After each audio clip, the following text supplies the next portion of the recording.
Monica, come on up.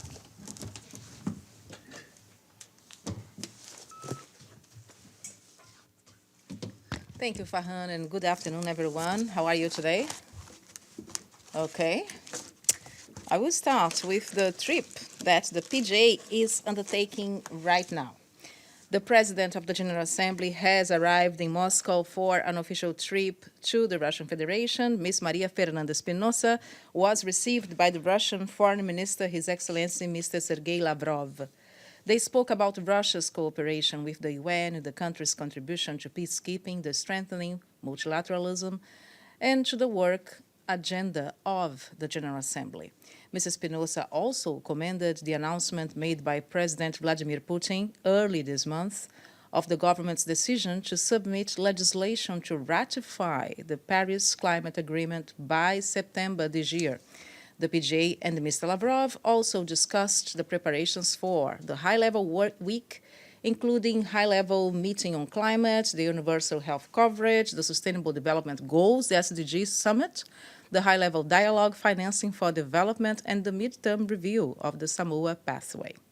Mrs. Espinosa highlighted the need for accelerated action in order to achieve the SDGs by 2030. The PJ and the Russian Foreign Minister discussed several political issues, such as Yemen, the conflict in Syria, and the situation in Libya, among other topics. Mrs. Espinosa reiterated her appeal in urging all relevant parties to continue working towards attaining lasting and peaceful solutions. The President of the General Assembly also visited the seat of the Moscow Patriarchate of the Russian Orthodox Church, where she stressed the importance of cooperation by all faiths and religions in order to prevent intolerance and hate speech.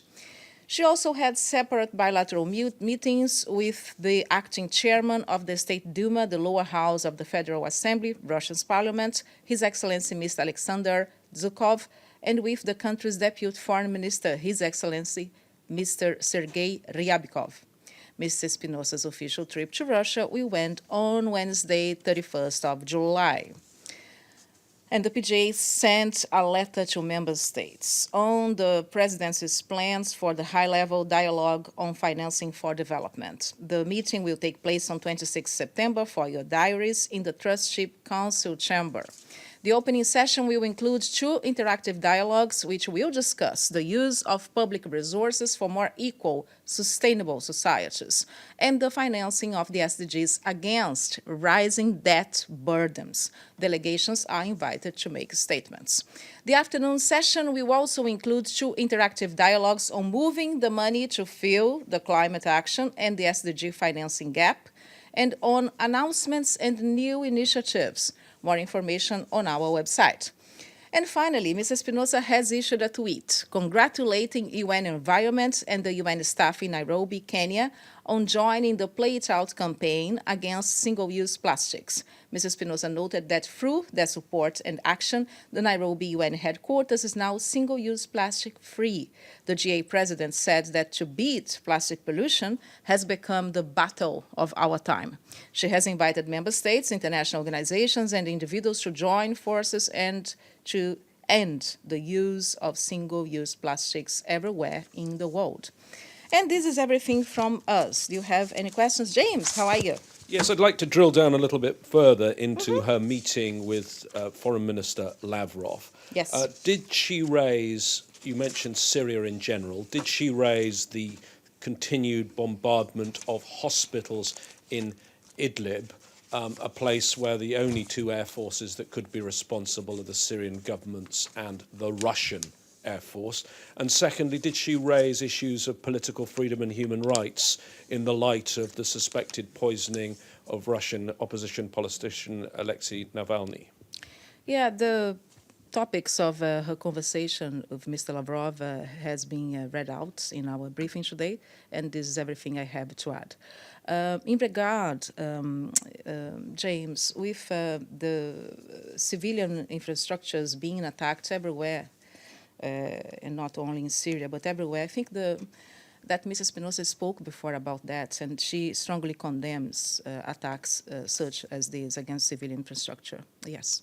Okay, Mr. Abadi, how are you? Thank you, Monica. Did the President also discuss the issue of the reforms of the Security Council with Foreign Minister Lavrov? The reform and the revitalization of the United Nations was a point of the discussions because Russia has been working, being a big contributor to the revitalization, but also to preparations for the 75th anniversary. Russia has a stronger contribution to that resolution that was approved a while ago, as you know. And the reform is actually one of the issues contained in the drive to the 75th anniversary, to reform the UN, to have a UN that's more fit for purpose and that's closer to people. Okay, yeah, another one. Good. Arrow, after that. How does she feel about the lifting of Bernard, the Colombian cyclist who won the Tour de France yesterday, and who is from the native community of Colombia?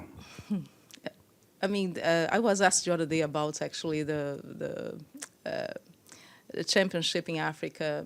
Mrs. Espinosa always wishes good luck, and she's actually, she congratulates the participants of championships, and this is, of course, not an exception. This is one of her contribution actually to this event, this sports event. Yeah. Okay, Arrow, go ahead. Thank you, Monica. Go ahead. You mentioned that meeting that is going to take place on 26th of September. Sure. In what capacity the current president, Ms. Espinosa, is going to be engaged there, if any? Well, basically, the high-level meetings are prepared for the current presidency. As you know, the incoming president, in the case of the president-elect, Mohamed Bandi, the entire team comes very short of the start of the new session, the new debates, I would say, and the high-level week, and all the high-level segments and the summits are prepared by the current presidency. So she's taken active part in this, of course, in consultation. She has said before that she's very open and helping where she can with the transition team that is coming in, but the preparations are done by the current presidency. And also, if you go on our website, you will see that one of our colleagues is the contact point for member states. Just one more quick follow-up. Sure. If you can share with us, what are her immediate plans after the end of the presidency? That I can't share with you because I don't know, but I'm sure in our last press conference she will share with you. Yeah, no, our last, not, we're going to have another one. Okay, I have Stefano, go ahead. Yes, you mentioned that, with Lavrov, Minister Lavrov, they also talk about Libya, right? Did they confront the issue of how migrants are held in this country, in what condition, those camps, they're like lager and so on? I mean, did Espinosa had some ideas about it or how to resolve this problem, or maybe Minister Lavrov had it? Well, Mrs. Espinosa actually said before the PJ that we need safe and legal routes for migrants and refugees in the case of Libya, and that every migrant searching for, a better life deserves safety and dignity. So she hasn't changed her position when it comes to Libya. Okay, anything else? So I see you tomorrow. Thank you very much. Thank you.